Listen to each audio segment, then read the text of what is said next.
Thanks very much. Thank you. Thanks very much, friends. The last time I spoke at one of these things, not much good came of it. But I've got to say that nothing is going to stop me exercising my right to free speech and speaking up in defence of democracy, because that is really important. And as Brendan has said, amazing to do it here on this site where working people fought for a voice and fought to be heard. And we know that in Parliament today they're going to be making some big decisions potentially. And it may be that some of us here might have tactical differences about whether or not MPs should support the deal that's been brought back by Boris Johnson. And that's fine, we can have that debate as friends and allies, but there is one thing I'm sure that unites us, and one thing that we should all concentrate on, and that is to continue to fight for the belief that MPs have got to stop delaying and stalling and trying to stop the biggest democratic mandate in our history from being implemented.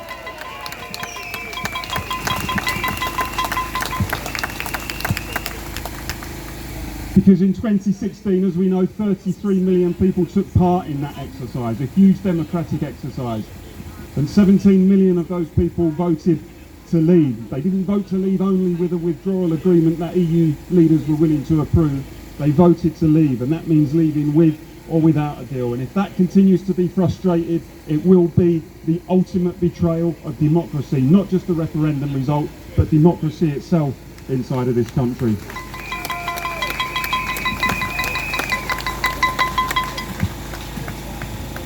And I come from the Labour movement, as people know, and it's extremely frustrating to see the Labour Party and the trade unions conniving almost in trying to subvert that democratic vote.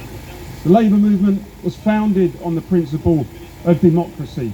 It was founded on the principle of giving working people a voice and representing working people against the establishment. And I think it's vital that the Labour movement gets on board and stops trying to frustrate with the establishment that huge democratic vote. And we should listen to the words of a giant of the Labour movement, the late Tony Benn, brilliant socialist and parliamentarian. And he nailed it. He said quite rightly, this is not a debate about whether you get better maternity leave from the EU or whether you get better maternity leave from the UK government. This is a debate about whether the British people are allowed to hold to account and elect the people who make the laws under which we are governed. That is what this debate is about. And as Tony Benn said, you should never prefer a good king over a bad parliament. And it's important, I think, that the Labour movement understands that people are angry and frustrated, and they're looking for a lead, and they're looking to be represented, and the Labour movement at the moment is not doing the job that it should be doing. And I argue with colleagues in the Labour movement who try to give the impression, make the argument that the EU is some progressive and benevolent institution. I say to them, look at the role that the EU played in Greece. Look at the role that the EU played in terms of imposing a crippling austerity package, and then the social devastation that occurred as a result of that. Look at EU laws around public ownership. Look at EU laws around state aid to industry. The EU is not a shining example of social and economic justice. The EU is an institution that works in the interest of bankers and corporations, and we should have nothing to do with it. And we will only build a radically fairer and better society when we are outside it. And what happened in 2016 was a genuine democratic revolt. It was millions of people who fought back against the system and the establishment, an establishment that had become arrogant and had completely ignored them. And they took the opportunity to kick back, and they said to the establishment, your priorities are not our priorities, and you'd better start listening to us and doing something about it. But the reality is that they are still not listening. And even today down in London in Parliament, you will have hundreds literally of MPs who are still doing everything in their power to subvert the result of the referendum and to try to prevent Brexit from being implemented. And our message needs to be loud and clear. If you are not prepared to implement the result of the biggest democratic exercise in our history, then step aside and we will fill Parliament with MPs who will listen to our voice and who will represent our views.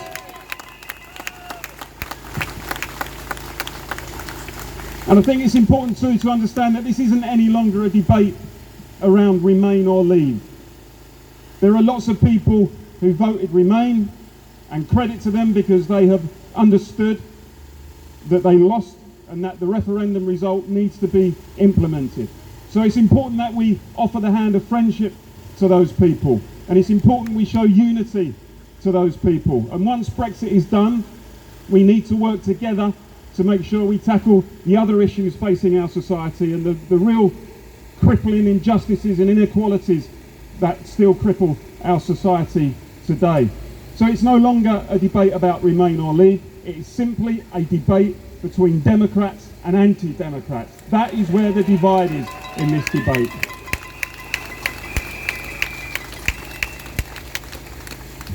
And I'll just finish on this. I think the wonderful thing, despite the fact that the whole process has been extremely frustrating and that it has become almost the establishment versus the people, and that the 17 million people who voted Leave have had everything thrown at them. They've been called racists, they've been called xenophobes, they've been called Little Englanders, they've seen their vote trashed, they've seen their voice attacked, they've seen democracy undermined.